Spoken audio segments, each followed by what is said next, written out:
Hey there, my fellow intellectuals. Today, I'm going to be looking at physics memes. That's right, you heard it right, physics memes. Because I have never, ever looked at physics memes on this channel before in my entire life. This is going to be the first one that I've ever done. And I have pretty much looked at physics memes for the past couple of months and I've screenshotted a bunch of funny ones, but I've never made a video on those specific ones that I think have made me laugh really hard. So I have just saved a bunch of them into this album on my iPad, and we're going to go through them, and we're going to, critique them and try and understand them if we can understand them. Hopefully I can understand them, because I sort of have a degree in physics, so I probably should understand some of these memes. But I digress. Let's just start. Here we go. Reading a paper because it is useful for my research in that direction. Okay, but you are swerving completely out of that lane to reading a paper because it has cool words like elliptic vibration and holonomy of bundled gerbes. This sounds like string theory. I have no idea that's string theory. It sounds like really abstract mathematics that you would find in string theory. So maybe it's string theory. And if you're a string theorist, you can tell me so. Leave a comment below, please. Next. When professor decides to use a book that's entirely in CGS units, you use SI units the way God intended, says, I guess that's BoJack Horseman. And we have the SI units right there and the CGS units right there. I actually just went through a whole class with CGS units, and it wasn't too bad. It was based on Rybicki and Lightman's radiative processes and astrophysics. And it pretty much just uses CGS. I mean, this book was made like in 1979, so I'm not too surprised. But nonetheless, CGS wasn't too bad, but you know me, I prefer SI, just like, well, most people, because I'm normal. Type 2 supernovae be like nuclear fusion. I am inevitable. And iron's like, and I am iron. Okay, so the core collapse. Type 2 is core collapse, right? I should probably know that, but I think Type 2 is core collapse supernovae. If I'm wrong, I'm wrong. But, okay, so Thanos is the Type 2 supernovae. Interesting. And I'm iron. Billy, it's time you learn more about money. And the importance of... Billy, no! Oh, God. Dang. Taking shots at me. This meme is just like... That is like... Billy is me, right? That is me. Except, I'm actually not putting money into grad school. Like, mostly if you're in a PhD program... it's pretty much paid for, but if you're a master's student, I'm pretty sure you have to pay out of pocket unless you have some, arrangement with the university. So maybe this is like for master's students, maybe not grad school because, well, then again, it could be just implying that academics just don't make a ton of money as a whole in general compared to like other fields where they're qualified to be in, like an industry and government jobs. So this one kind of hurts. This one kind of hits close to home, unfortunately. So, moving on. Nobody. Wow, Endgame was great. All engineering kids. Give me the eigenvalues and the spectral transform. That's not how eigenvalues work. So, spoilers aside, if you haven't seen Endgame already, I'm sorry, I'm going to talk about it. But that moment when Iron Man was doing the spectral decomposition of the eigenvalues on the Mobius strip to prove that time travel existed, like, come on, man. If you think time travel was that easy, do you think we wouldn't have found it by now? Just saying. I found that absolutely hilarious that it was simple as solving the eigenvalue equation on a Mobius strip. Or, and all the other...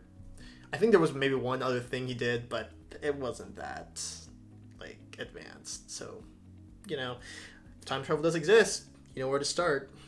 Here we go. X, you're solving for X. You have 5,000, 4,000, so you have a 3, 4, 5 triangle. So obviously X needs to be 3,000. Aww. And it's another Endgame meme. It says, I love you. And you know the answer is 3,000 because it's I love you 3,000 from Endgame. So beautiful. So beautiful. And wholesome. Alright, all three are going to lie to you. 1, you never ask a woman her age. A man his salary, an astronomer when JWST is going to launch. Please, James Webb. I thought I was going to be able to do some of my PhD work with James Webb, but with the launch supposedly pushed back to like 2022, 2023, maybe we're looking at the postdoc years, maybe the early faculty years if, I'm still in academia at that point. But Come on, JWSC, I need you to launch, please. Please launch. Mathematicians, you can't just treat dy dx as a fraction. Physicists, observe. Yeah, that's kind of what we do, don't we, in physics? We kind of just... Mathematicians, they just want the rigor. They just want precision and harmony. And we're just, like, sloppily just, you know, making derivatives and differentials, fractions, and just throwing it all to the wayside. Because physics is so cool. Right? We don't need the prim and proper rigor. We just do it our way. It's our way or the highway. Events in relativity. Time-like events can be connected. Light-like events connected only by light. Space-like events cannot be connected. No one likes the person reading this. Oh my gosh. I feel like this is a personal attack. And I'm just going to quickly check that I'm still recording this. I am. Okay, good. So, next meme, I guess. Accreting white dwarf. Chandrasekhar mass limit. A long and stable life. No, you can't do it. The Chandrasekhar mass limit prevents you. I think the mass limit's like 1.44 solar masses as the maximum mass for a white dwarf. So, can't do it, white dwarf. Sorry. When you died for their sins, but they keep using degrees instead of radians. Aw, damn. Jesus, just like smoking this. Is he smoking like a blunt? I think that's a blunt right there. He's doing smoke rings here. Jeez. I know, man. But what's so wrong with degrees? We first learned on degrees, right? Like 360 degrees on a circle. It's not too bad. We just have to remember that 57.3 degrees per 1 radian thing, right? That's all we got to do. Or if you're an astronomer, you know it's the 206.265 arc seconds per radian. So I had to like double check that because there's 3600 arc seconds in a degree. So just, you know, flexing the astro knowledge right here. Pope Francis. People who use MATLAB are the worst kind of people. Python is the only way. Okay, so I have to speak up for the MATLAB people here. I learned MATLAB as my first quote-unquote language. Some people don't consider it language. And then I went to Python. Now I strictly use Python. But MATLAB was so fun, okay? Don't hate on MATLAB because it's quote-unquote easy.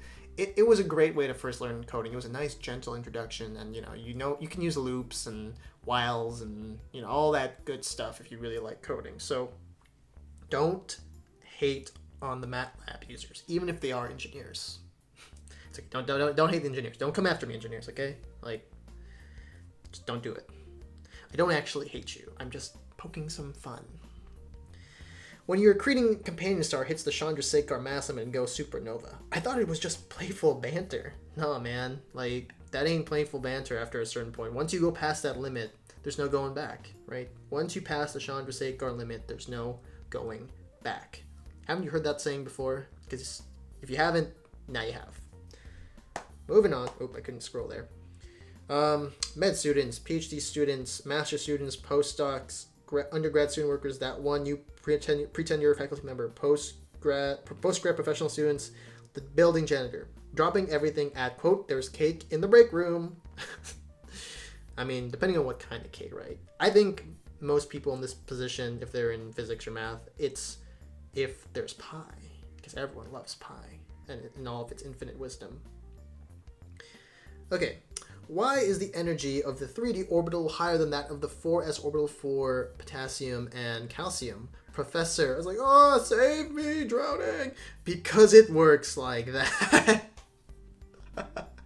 I still don't really know the answer to that. That may be kind of bad, but I remembered that in chemistry. I think I remember a quiz in chemistry in my second year in college where I think I did say that the energy of the 3D orbital was lower than that of the 4s, because 3 is lower than 4, and like 3 is the supposed to be the principal quantum number that dictates the energy. But once you get to multi-electron and proton atoms, all of our physics knowledge just seems to not really give us good intuition because the chemists have figured that out.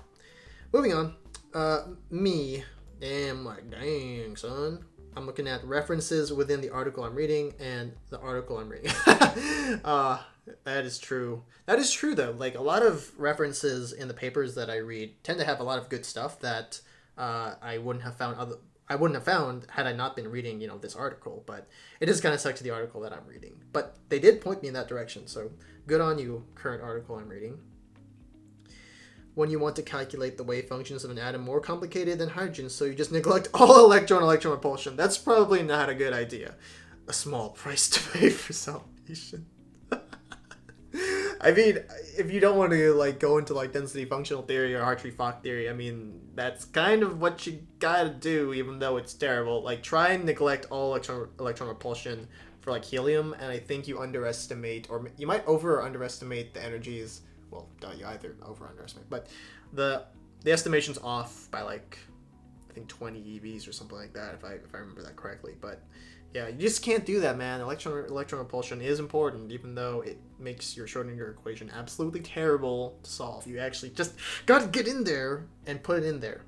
And if you can actually solve that, talk to me, because we might have a Nobel Prize in the works. Okay, Vince McMahon, what do we have here? d2 psi by dx squared plus d2 psi dy squared. Okay, so it's the Laplacian, all written out in Cartesian coordinates, and you're like, oh, relatively amusing. You have del squared psi is equal to 1 over v squared, d2 psi dt squared. Okay, nice, the wave equation. Very, very nice, very nice. Yeah. And then you have box phi equals 0.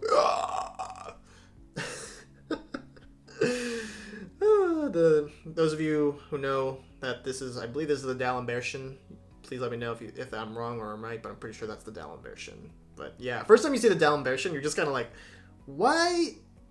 What? How? What am I supposed to get from this? Right? Just box phi? I mean, I guess it is compact, right? So you don't have to write this stuff, but this isn't too bad. At least I physically know it's the second derivative, the Laplacian of the function is equal to, it's proportional to the second time derivative of the source. I mean, come on, man. It's not too bad. Nurse, sir, you've been in a coma since 2007. Me, oh boy, I can't wait to see all the evidence for WIMPs that the LHC found. Yeah. Nurse is going to have to be like, I'm going to have to ask you to fall back asleep in that coma now. If you want that. Because we're still looking. To my knowledge, I mean, I'm not a particle physicist or, aspiring particle physicist, so I really don't know what the LHC is up to these days. But, I'm pretty sure if WIMPs had been found, I probably would have heard it by now. When you're calculating a covariant derivative in a coordinate system and the Christoffel symbol shows up, aw-ish, here we go again. Seriously though, if you ever had to calculate a Christoffel symbol, it is so long, man. That thing is long. I mean, hopefully if you're just working with a metric that's diagonal, it's going to be okay for you, but if it's not diagonal, I just don't even want to deal with it. I can't imagine having to deal with off non-diagonal metrics if you have to deal with Christoffel symbols. Never ask a woman her age, a man his salary, Werner Heisenberg the simultaneous position and velocity of a particle. Nope, you can't do it. Uncertainty. That uncertainty is always going to be there, no matter how good your instrument is, so don't even try. Next, physics professors. Math. 18-year-old me wanting to be the next Einstein. Yeah, man, that's kind of how it goes. It's just I love physics so much. I remember in high school I was kind of yeah, physics is so cool, man. And I remember watching this documentary by Michio Kaku and was like, yeah, dude, you just gotta unite quantum mechanics and general relativity and then physics is solved, bro. Wave functions. And I had no idea what I was talking about. It was a good maybe 3 years until I saw my first wave function at that point. And by then I probably had given up all aspirations of uniting the two fields. So, yeah, no. Let's move on. Basic SUSY. So SUSY is supersymmetry field theory. So the proof that it is conserved begins as the free abelian case. Anyways, go down here, the red line. Readers whose intellectual curiosity is not excited by this are advised to put this book aside permanently and watch television instead of reading it. Wow. Wow. I want to know what book this is. I gotta find this. Is this actually what it says in there? Because, man, this author is a savage. This author is if you didn't understand that, you're dumb. And I guess I'm done with that. Moving on. You, if the Bible was so good, why was there no Bible Part 2? Me, an intellectual, there were 10. It's the Landau and Lifshitz course of theoretical physics. My goodness. So, I'm going to be honest, I've never actually had a class that's based on any of these books, unfortunately. I know they're really great classic physics textbooks. I will say, though, I did have to look in this quantum mechanics one a couple of years ago for a research assignment I had. And it's funny because the problem actually was in Landau and Lifshitz in this edition. But the thing is that solution they gave is like 4 lines. And I spent 4 pages of writing to derive the result they claimed to have proven. Which, of course, it was right. But, you know, the fact that 4 lines for them was 4 pages for me just says just how much they omit. Which is probably why these books are really short if you actually look at them. I think I have one on my shelf somewhere. Where is it? I would love to find it, but I don't see it. So I'm just going to go move on because I don't see it right now. So moving on. Physicist. Keep searching new areas of parameter space for Susie after 20 years of no evidence. Susie, you could not live with your own failure. Where did that bring you? Back to me. Dang, son. Susie is Thanos. Confirmed. Next. Erwin Schrödinger? Nah. Erwin d2o by dt squared Dinger. Yeah. Do you remember when we first learned the dot notation? When was your first class where you learned dot notation? Comment below. My first class was in classical mechanics, upper division classical mechanics, where I learned that the dot stands for time derivative. Carl Salesman. Slaps roof of area under the curve. This bad boy can hold infinite number of fxi times delta x in it. Oh gosh, infinite amount of rectangles. Imagine if we just had to count rectangles to integrate things. That just sounds horrible. I remember having one class in calculus. I think it was AB calculus in high school where we had to actually use Riemann sums to evaluate integrals for 2 lectures, and then after that we just learned all the integration rules. But those 2 lectures were the most painful lectures I've ever had to sit through, because if you don't have to do Riemann sums, just don't do them. It's not worth it. Einstein after explaining relativity. I guess you guys aren't ready for that yet, but your kids are gonna love it. Yeah, relativity.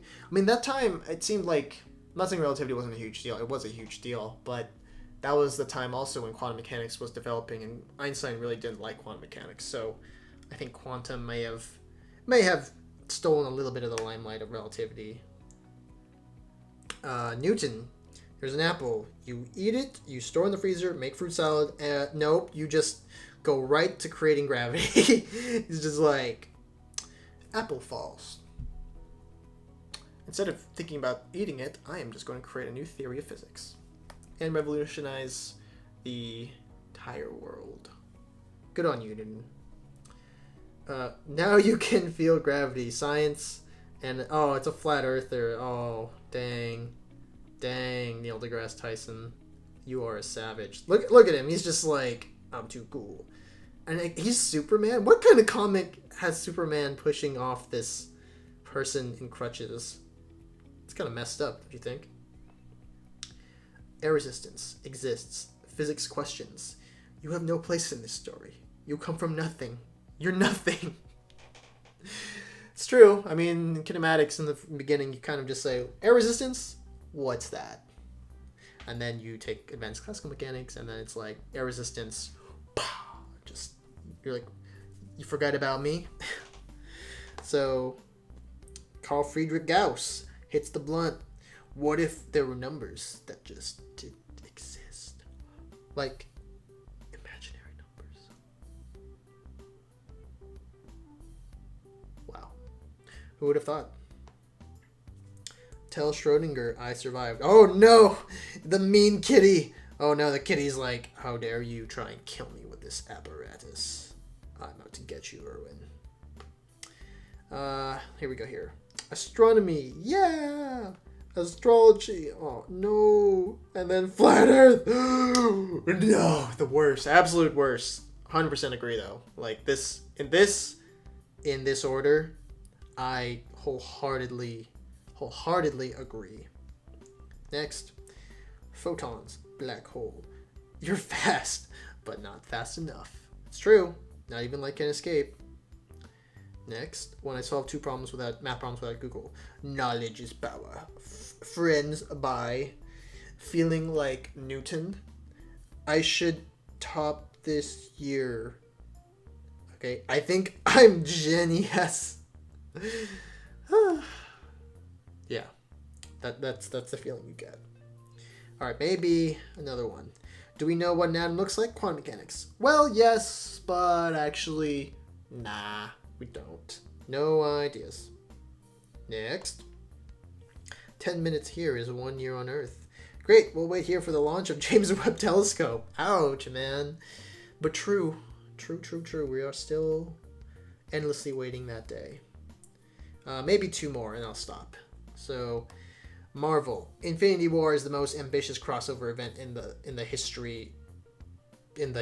Physics. Quantum mechanics, space-time and gravity, all other forces matter. Higgs. Oh my goodness. That is the most ambitious crossover ever. Unifying all the four. All the 4 forces together as one. Sounds very dramatic. Last one. Hope it's a good one. If it's not a good one, we'll do one more after that one. Apple falls. Newton. We kind of seen this one already, though, right? We already saw one like that. So maybe one more. But it's funny. He's just like, he just falls, and you see Newton just like in his brain, like all the equations just being derived in his head and whatnot. Last one after this one, if it's good. Weird flux, but okay. That is pretty weird flux, I have to admit. But that's still not that great. One more. Here we go. Ew, I stepped in crap. Flat Earth. Agreed. And with that, I'm going to conclude this meme review on my iPad. I hope you enjoyed this video of the first ever meme review I've ever done on my channel. If you don't know already, that's a joke. But look forward to more content from me. It might be more meme reviews in the future, and it might be just more videos of me in person. So I hope you enjoyed this, and I will see you next time.